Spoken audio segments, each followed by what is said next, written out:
Meu querido, eu quero que você abra a palavra do Senhor, e embora você esteja assistindo uma transmissão, eu faço questão que você pegue a sua Bíblia, seja uma Bíblia física ou um aplicativo no celular, mas nos acompanhe, e nós vamos ler a palavra de Deus na carta de Paulo aos Efésios, capítulo de número 5, carta de Paulo aos Efésios, capítulo de número 5, eu vou ser bem breve nessa noite, e eu sei que Deus vai te abençoar. Eu sei que Deus vai plantar algo no seu coração que é muito necessário para esses dias. Nós estamos vivendo um tempo de muita necessidade de discernimento. Sabe, o discernimento ele sempre é necessário e o discernimento ele sempre é urgente. Você nunca pode deixar o discernimento para trás. Mas parece que tem situações específicas que tornam essa urgência mais latente em nossas vidas. E esse é um desses tempos onde nós estamos vivendo um reboliço global, e é interessante que eu estava conversando com um amigo meu, ele não é cristão, eu estava evangelizando ele, e ele falava, sabe aquele cara que você está pregando a palavra e ele concorda com tudo? E ele, não, é isso mesmo, e eu vou para a igreja qualquer dia desse, eu vou aceitar Jesus. E aí ele começava a falar, né, a pandemia, coronavírus, guerra, toda essa situação política, Jesus está voltando, né? E eu falava, Jesus está voltando. Mas esses sinais que você está dizendo é sobre o fim dos tempos, e eu não sei quando será o fim dos tempos, pode ser daqui a 3 anos, daqui a 30 anos, daqui a 300 anos, não sei, mas Jesus pode voltar para você hoje. Ele falou, como assim Jesus pode voltar para você hoje? Eu falei, Deus livre e guarde, se você vir a morrer hoje, Jesus voltou para você hoje, e eu quero trazer isso para você, sabe? Nós estamos discernindo o fim dos tempos, mas a verdade, queridos, é que existe uma urgência também individual para os nossos corações. E eu oro para que Deus plante essa urgência do alto, através do que nós vamos ministrar nessa noite. Efésios capítulo 5, versos 14 ao 21. Vamos por enquanto ler só uma parte, do 14 em diante, até aqui, vamos lá. Pelo que diz assim: desperta, ó tu que dormes, levanta-te dentre os mortos, e Cristo te iluminará. Em algumas versões vai estar escrito: Cristo te esclarecerá. Portanto, vede prudentemente como andais, não como nécios ou loucos, mas como sábios, remindo o tempo, porque os dias são maus. Em algumas versões vai estar escrito assim: aproveitando bem as oportunidades, porque os dias são maus.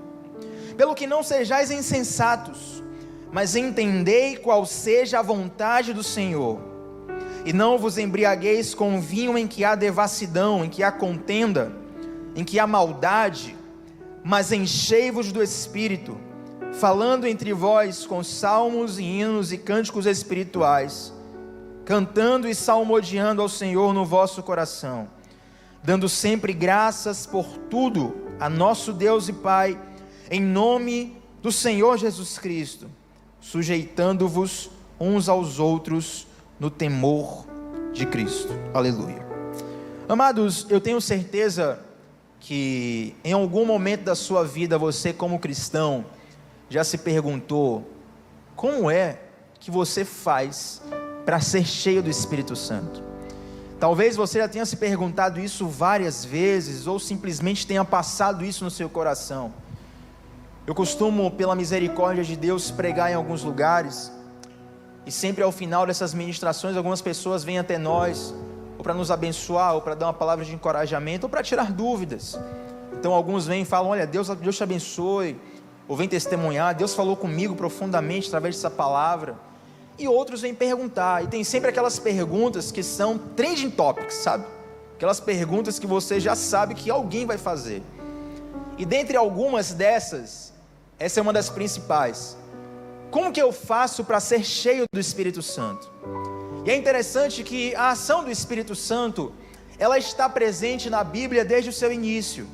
Na verdade, o Espírito Santo, ele age desde a eternidade, mas falando estritamente do texto bíblico, nós já podemos olhar para Gênesis capítulo 1, e lá está escrito: no princípio criou Deus os céus e a terra era sem forma e vazia, mas o Espírito Santo já se movimentava sobre a face das águas.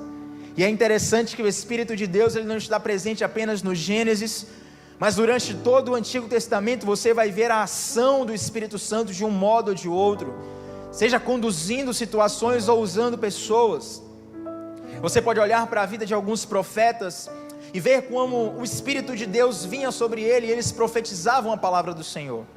Ou eles tinham uma visão, eles tinham uma percepção, ou como o Espírito de Deus inspirava ou até confundia reis e exércitos.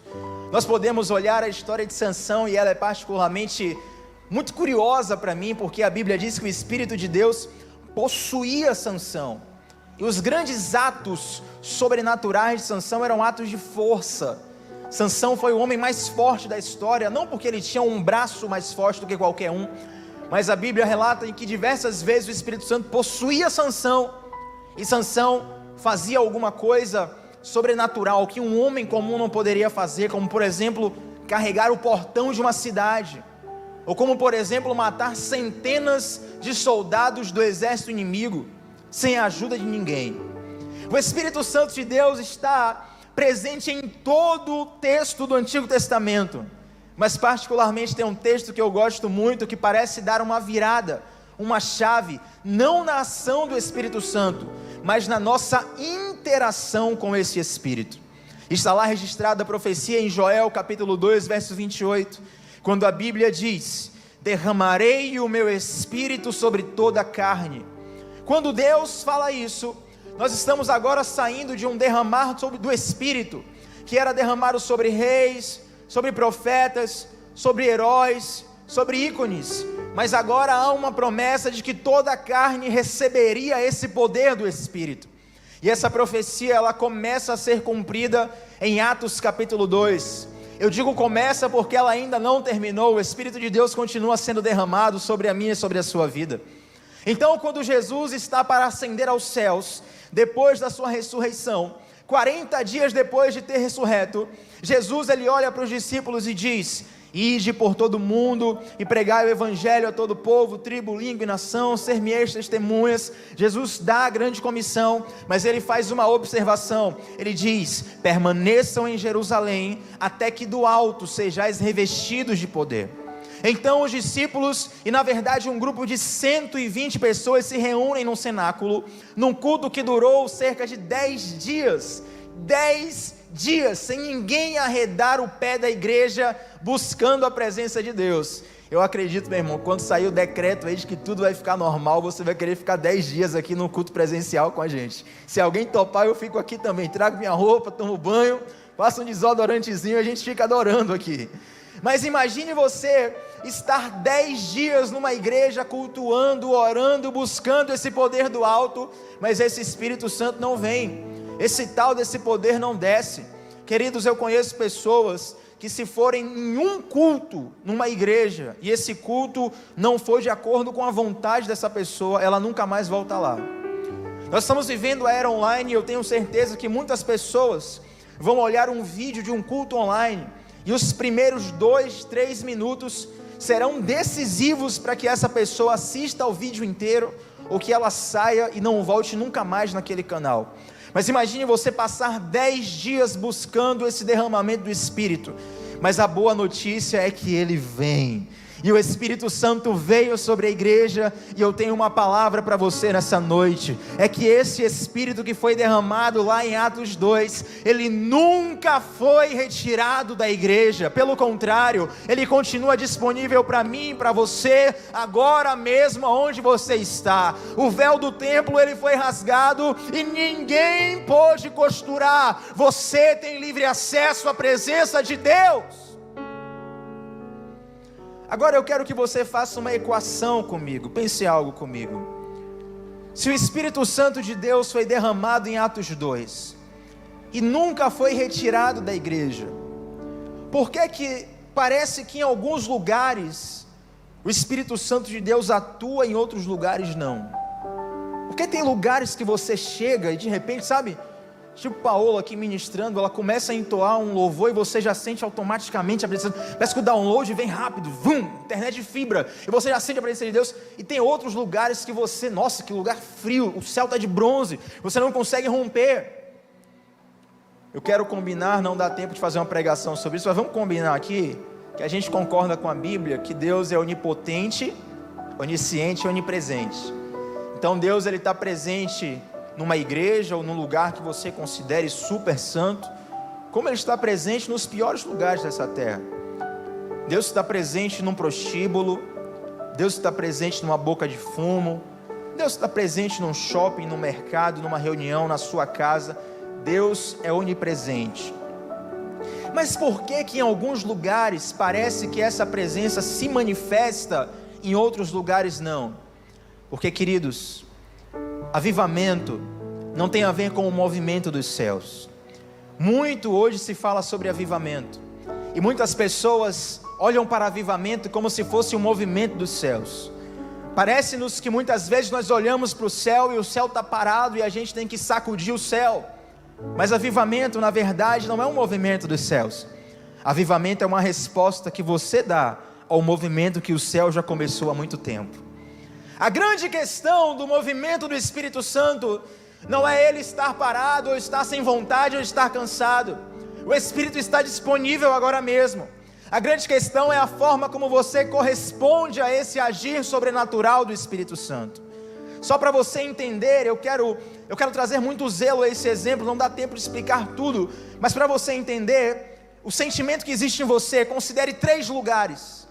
Um lugar onde você é odiado, um lugar onde você é indiferente e um lugar onde você é amado. Qual o lugar onde você mais deseja estar? No lugar onde você é amado, querido. Da mesma forma, o Espírito Santo de Deus, ele se manifesta em lugares onde ele é desejado, costuma se manifestar em lugares onde ele é desejado. Eu não quero limitar a ação do Espírito Santo, mas eu tenho certeza que se você começar a corresponder aos impulsos do Espírito de Deus, grandes coisas acontecerão na sua vida. Então o apóstolo Paulo, ele está ensinando a igreja de Éfeso, que é uma igreja numa cidade que era a 2ª maior cidade do Império Romano. A cidade de Éfeso só perdia para Roma em tamanho. Era uma cidade que ficava entre o lado europeu e o lado asiático de todo aquele império. Possuía grande influência comercial, grande influência cultural e grande influência espiritual. Então a igreja plantada ali tinha muita influência sobre outros lugares. Era uma igreja numa metrópole, era uma igreja de uma cidade grande. E o apóstolo Paulo, ele começa a dizer algo: desperta tu que dormes. E essa é a palavra do Senhor para você nessa noite. Sabe, queridos, o Espírito de Deus quer despertar você de um sono espiritual. E normalmente quando você está numa letargia, você não percebe a urgência que existe no coração de Deus acerca de atitudes que você precisa tomar. Eu sinto de Deus de trazer algumas questões ao seu coração, e eu quero te perguntar: quantas vezes nos últimos dias você tem sentido o impulso para orar, mas não tem orado? Você tem sentido um impulso para jejuar, mas não tem jejuado? Você tem sentido um impulso para consagrar a Deus, mas não tem consagrado? Você tem sentido um impulso para falar de Jesus para uma pessoa específica, mas você não obedece esse impulso? Mas eu quero te dizer que neste momento o Espírito Santo está trazendo despertamento para a sua vida, e despertamento tem a ver com um senso de urgência sobre aquilo que Deus está colocando no seu coração.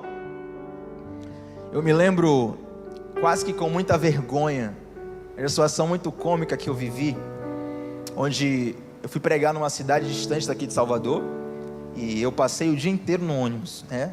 E eu cheguei nessa cidade, situação bem curiosa, cheguei quase no horário do culto. Então um dos líderes da igreja, ele pegou na rodoviária, me levou no hotel. Aí chegou no hotel, tinha uma cesta assim, irmão, de um monte de coisa para comer. Quase que eu cancelo o culto, deixo o celular no modo avião e fico ali comendo aquela cesta. Mas Deus foi sobre minha vida, né? E já estava quase no horário do culto, cheguei quase no horário do culto. Então só deu tempo, na verdade, de tomar banho, me arrumar rápido. O irmão falou: horário tal, vou passar para pegar você. E aí eu já fui para a igreja. Eu estava muito cansado. Eu tinha passado o dia inteiro no ônibus. Eu estava muito cansado, desgastado de ficar numa posição só. E eu não tinha conseguido descansar no ônibus. E aí cheguei na igreja, conheci o pastor, me apresentaram o pastor da igreja, um homem de Deus, e o pastor começou a compartilhar comigo muitas coisas que estavam acontecendo naquela igreja, dizendo: olha, Thiago, aqui a gente faz assim, assim, assim, a gente cresceu assim, assim, assim, tem estratégias assim, assim, assim. Ele começou a compartilhar comigo, e eu muito feliz, contente de estar conhecendo o que Deus estava fazendo. E aí aquele pastor falou assim: irmão Tiago, fica à vontade, eu tenho que fazer outras coisas aqui, mas você é bem-vindo em nossa casa, Deus vai te usar em nome de Jesus, tal, aquela coisa. Tá bom, pastor, glória a Deus, vamos lá. Então começou o culto, e eu super cansado, né? Começou o culto, o pessoal ficou de pé, vamos orar e tal, começou o louvor, e eu fiquei sentado, nem me ajoelhei para orar, eu fiquei sentado de olhos fechados e comecei a orar ali, orar, e de repente, sabe, eu tenho certeza que você já passou por isso aqui, ó. Sabe quando você está com tanto sono? Quem anda de ônibus costuma passar muito por isso, que o balançar do ônibus gera isso. Você está com sono e de repente você fica assim, ó. Você vai caindo, acabou você, né? E eu estava justamente assim, eu estava orando, sabe aquela oração com sono? Jesus, em nome de Jesus, Deus abençoa o diabo nessa noite. E ali naquele sono, eu assim, mas teve um momento específico, e até hoje eu não sei dizer, porque eu não perguntei a ninguém. Teve um momento que eu não fiz assim e levantei, eu fiz assim e fiquei.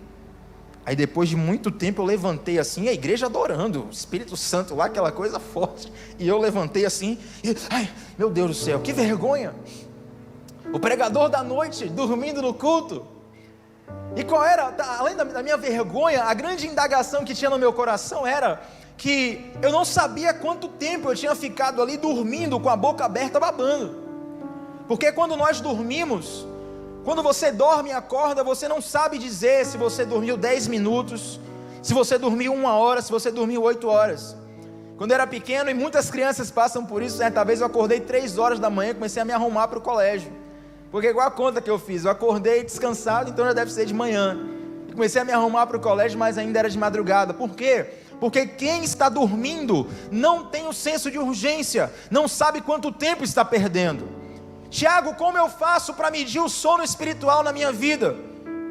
Você precisa medir a velocidade como você corresponde aos impulsos do Espírito Santo de Deus na sua vida. Você precisa mensurar o quão veloz você é para obedecer a Deus, ou o quão você tem deixado para depois. Mas sabe quando é que Deus te desperta? Através de uma palavra como essa, querido. Talvez você esteja esperando algo muito espetacular acontecer na sua vida, e sim, muitas vezes quando uma tragédia acontece, a gente desperta automaticamente. Muitas vezes quando algo muito bom acontece, a gente também desperta automaticamente. Mas Deus quer te despertar através dessa palavra. Ele está te pedindo para você corresponder aos impulsos do Espírito Santo na sua vida. Agora existe uma diferença, e o apóstolo Paulo faz questão de dar 2 comandos nesse texto. Ele diz: desperta-te tu que dormes, e levanta-te dentre os mortos. Opa, a coisa aqui agora já mudou de figura. Já não é mais um soninho, uma soneca depois do almoço com a barriga cheia. Uma coisa é você cochilar com a barriga cheia no sofá da sua casa, meu querido. Outra coisa é você cochilar e quando você acordar, você está no meio de um cemitério, no meio dos mortos. Queridos, está óbvio aqui que o apóstolo Paulo não está falando de um sono de descanso que é necessário para qualquer corpo humano, mas ele está falando de uma letargia que, se não for mudada, vai te levar a habitar lugar de morte. Então o apóstolo Paulo diz: desperta-te tu que dormes, levanta-te dentre os mortos. Tiago, por que existem 2 comandos? Eu vou te dar um exemplo da minha vida, e provavelmente isso acontece com 80%, 90% de quem está me assistindo agora. Eu tenho esse costume, na maioria das vezes, de acordar e ficar ali alguns minutos na cama, tentando criar coragem para começar o dia, ou de olho aberto, ou de olho fechado. Mas querido, uma coisa é despertar, outra coisa é levantar. Atenção, perceba, despertamento eu até posso fazer por você, emitindo uma mensagem como essa, mas levantar envolve uma mudança de postura. E eu acredito que grande parte da morte espiritual que existe nos dias atuais diz respeito a uma geração que desperta, mas não levanta. Se você abre o YouTube, está recheado de pregações e canções. Se você liga a televisão, tem programas de TV pregando a palavra de Deus. se você conecta um rádio, se você sai na rua, na sua casa, nos grupos de WhatsApp, em qualquer lugar que você estiver, existe uma palavra do Senhor sendo emitida, existe um versículo sendo copiado, sendo encaminhado, existe algo do céu sendo derramado, mas os céus, quando te despertam, Ele exige que você tenha um posicionamento de se levantar e de transformar a sua postura. E aqui eu quero te trazer algo que vai te chocar, mas que vai te trazer também entendimento do alto. Queridos, tem demônios que você não vai expulsar só com jejum e oração. Lembra daquele episódio em que os discípulos tentaram expulsar demônios e Jesus falou para eles assim: essa casta aí só com jejum e oração? Tem casta que nem com jejum e oração. Eu conheço pessoas que já me pediram oração 30 vezes. Nas 30 vezes no final da oração foi lágrimas, libertação, aquele mover. E depois a pessoa cometia o mesmo pecado, se afundava no mesmo lugar. Por quê? Porque havia um despertamento, mas não havia uma mudança de postura. Tiago, que heresia é essa que você falou agora? Tem demônio que não sai nem com jejum e oração? Muito simples. Malaquias capítulo 3, versículo 10. Trazei todos os dízimos à casa do tesouro, para que haja mantimento na casa do Senhor. Depois disso, fazei prova de mim, diz o Senhor, se eu não os abrir as janelas do céu e não repreender o cortador, o devorador, o migrador, que eram 3 espécies de gafanhotos, que costumavam comer toda a plantação, que era a base da economia de qualquer sociedade da época. Meu querido, espíritos malignos que atuam na área financeira, você pode fazer campanha de 7 dias, de 14 dias, de 31 dias, você pode jejuar, você pode definhar morrendo de fome com jejum. Não é assim. Você precisa entregar a sua generosidade, porque Ele não vai te consumir pela sua vida de oração, Ele vai te consumir pelo seu bolso.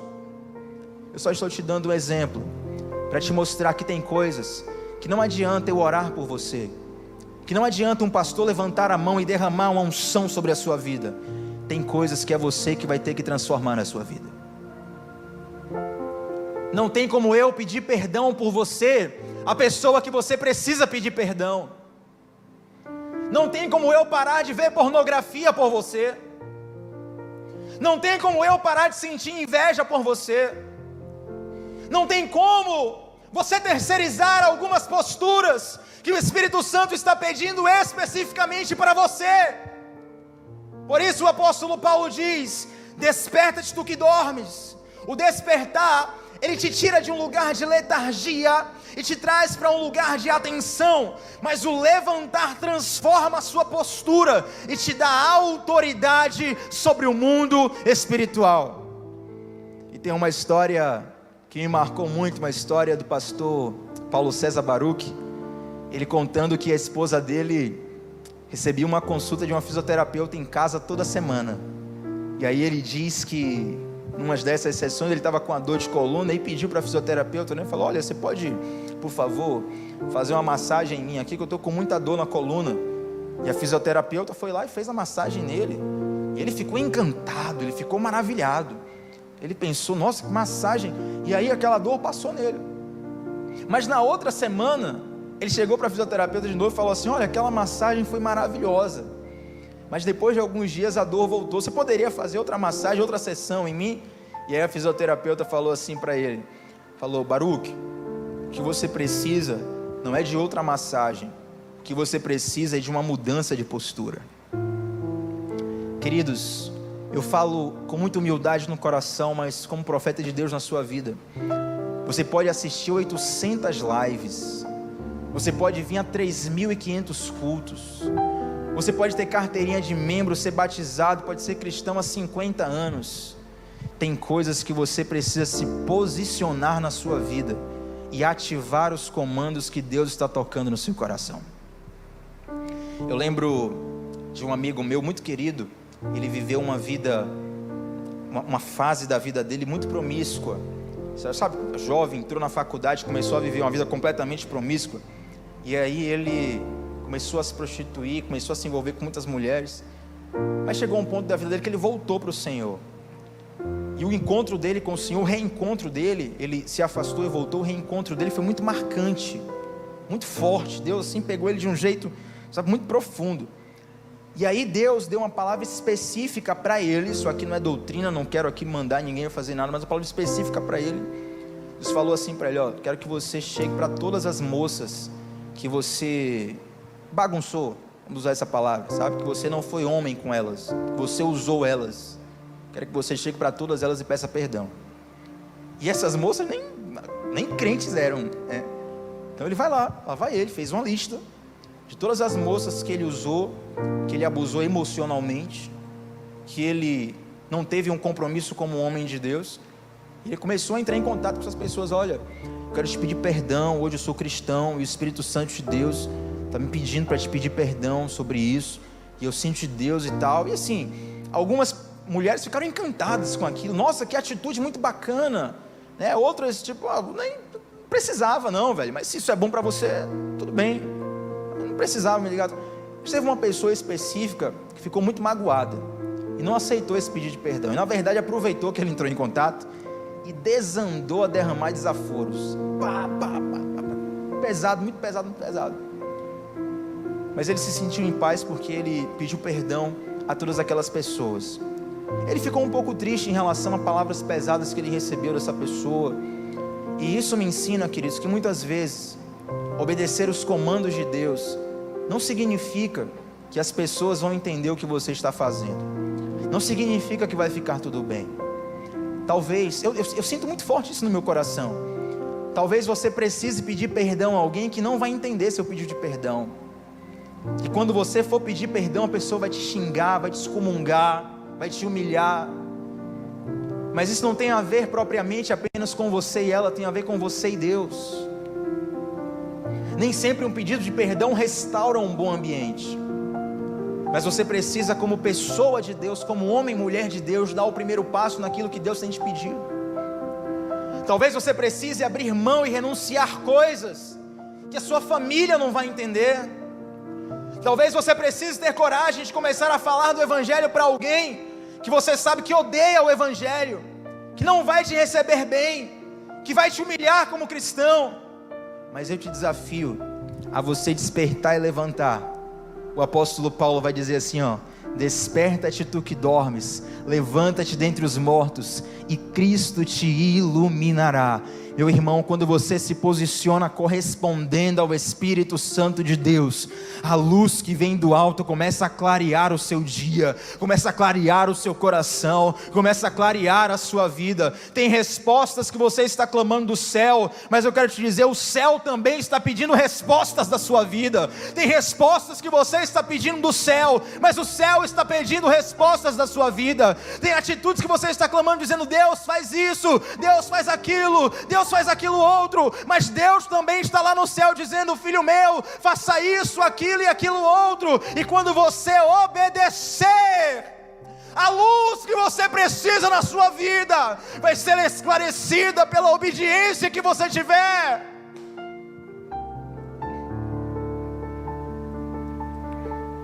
Eu acho interessante que lá em Éfeso, como uma cidade grega, uma cidade envolvida na mitologia grega, era uma cidade politeísta. Mas embora cultuasse muitos deuses, alguns deuses tinham mais proeminência em Éfeso. Você pode olhar a deusa Diana, o deus Dionísio. Eram dois deuses, por exemplo, que tinham muita proeminência na cidade de Éfeso. E Dionísio, ele é bastante interessante para o texto que nós estamos estudando, porque o apóstolo Paulo, ele chega no verso 18 e diz assim: não vos embriagueis com vinho em que há devassidão, em que há maldade, mas enchei-vos do Espírito. Embora a gente entenda e aplique esse versículo bíblico para falar sobre vício em álcool e assuntos afins, por que o apóstolo Paulo faz a comparação entre se encher de vinho, se embriagar e se encher do Espírito? Dionísio, como um dos deuses proeminentes lá em Éfeso, ele era o deus do vinho. Dionísio, também conhecido na cultura romana como Baco, é a mesma divindade, Dionísio e Baco. Dionísio na cultura grega, Baco na cultura romana. Dionísio, ele era o deus do vinho. Então, quando havia a semeadura e colheita de vinho, a temporada de vinho, os donos daquele cultivo, eles consagravam a Dionísio para que Dionísio abençoasse toda aquela lavoura.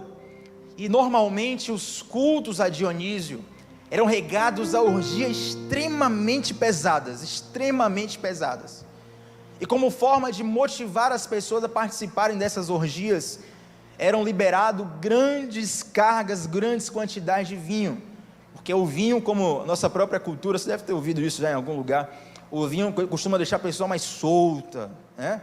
Se você for olhar, muitas vezes, alguém que vai fazer algum trabalho artístico que é muito difícil, precisa de muita desenvoltura, aí o artista vai lá e dá um testemunho, né? Ele diz assim: olha, eu estava tímido e tal, mas a produção me deu o vinho, fiquei solto e consegui fazer. Porque o álcool, ele tem esse efeito no nosso cérebro, deixa a gente mais solto. Mas eu quero trazer para o culto a Dionísio aqui. As orgias eram tão pesadas, eram tão terríveis, que as pessoas precisavam se embriagar para criar coragem, para ficarem corajosas. Já ouviu falar assim, fulano de tal, quando bebe fica corajoso? Justamente isso.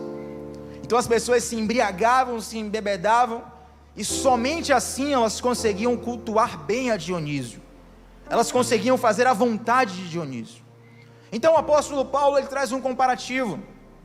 Esses cristãos que estão lendo essa carta são cristãos de Éfeso. Então ele está dizendo: olha, outrora, vocês, para cultuarem a divindade de Dionísio, vocês se enchiam com vinho a ponto de se embriagar, e bêbados vocês conseguiam fazer a vontade de Dionísio.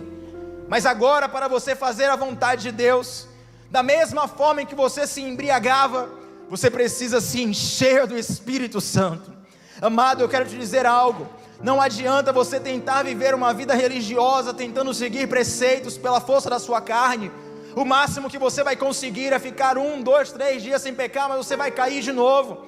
Mas o Espírito Santo de Deus, ele não quer passar apenas um tempo na sua vida, ele quer fazer moradia em você. Em 1 Coríntios capítulo 6, o apóstolo Paulo vai dizer: nós somos templo e nós somos morada do Espírito Santo. Templo é um lugar onde você cultua, onde você oferta, onde você entrega. Mas o apóstolo Paulo não diz: vocês são hotel do Espírito, vocês são pousada do Espírito. Não. Por quê? Porque um hotel é um lugar onde você passa uma temporada, uma estação. Pousada é um lugar onde você passa 1, 2, 3 noites. Mas morada é um lugar perene. O Espírito Santo não vem apenas para te causar um arrepio, o Espírito Santo não vem apenas para te fazer derramar lágrimas, ele quer morar no seu coração. E o apóstolo Paulo vai dizer: enchei-vos do Espírito Santo. Aleluia. Eu sinto algo aqui, meus queridos. Eu sei que Deus está trabalhando poderosamente. Sabe, a maioria dos cristãos, eles não estão perdidos, sem saber o que fazer. Muitos de nós vivemos uma vida em que sabemos o que temos que fazer, mas não temos coragem de fazer.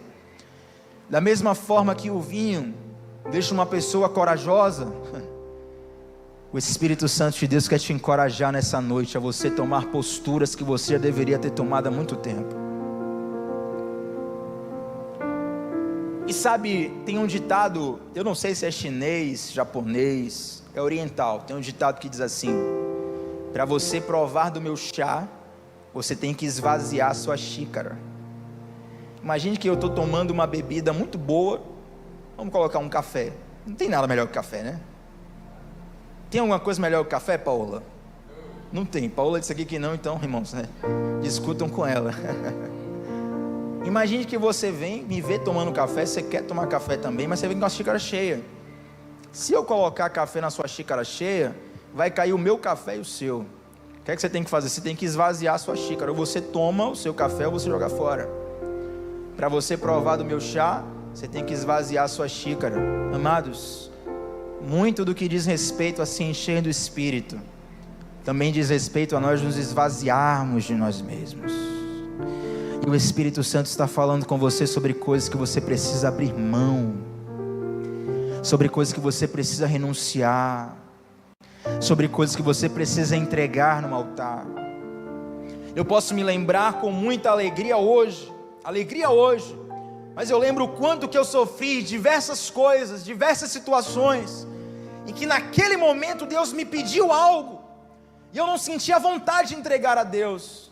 Eu pensava: não faz sentido, não está me fazendo mal, mas aí eu entregava em obediência, e depois de um tempo eu ia ver o grande livramento que Deus deu na minha vida. Eu ia ver como Deus me livrou de muitos perrengues porque eu obedeci.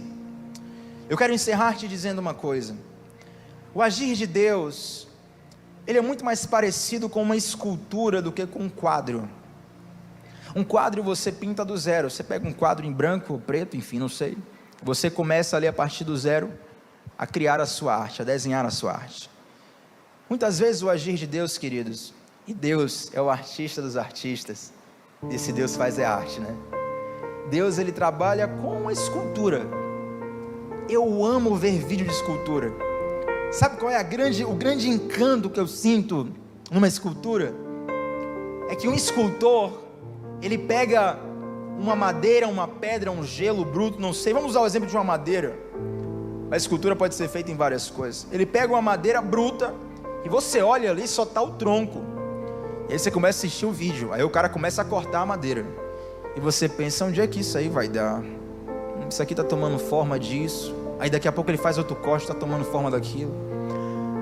Você só está vendo um tronco cru. O escultor já tem a obra pronta na mente dele. E começa a tirar tudo aquilo que não é a obra de arte final. Sabe quando é que Deus nos abençoa? Não é quando Ele nos dá algo, é quando Ele tira algo de nós. Você precisa entender, meu amado, que quando Deus está cortando coisas da sua vida, e você olha, oh meu Deus, um pedaço meu foi embora. Na verdade Ele está promovendo uma obra de arte, de acordo com o desenho original que Ele tem de você. Isso aqui daria outra pregação, mas eu quero encerrar dizendo isso. Desenho original diz respeito ao pensamento que Deus tem, que Deus teve sobre você quando Ele te criou. Pare um pouco e pense nisso. Eu quero chamar o Ministério de Louvor aqui. Pare um pouco e pense nisso. Qual deve ter sido o pensamento que Deus teve quando te criou? Meu amado, Deus não te criou por atacado. Deus não te criou numa linha de produção. Você é único. Não houve nem jamais haverá ninguém como você. Por que Deus te criou? Com qual finalidade? Qual era o sentimento dele? Qual era o pensamento dele? Esse é o seu desenho original. Mas você, quando nasce, você é uma pedra bruta. No meio do caminho, o Senhor começa a esculpir a obra dele em você. E Tiago, que obra final é essa?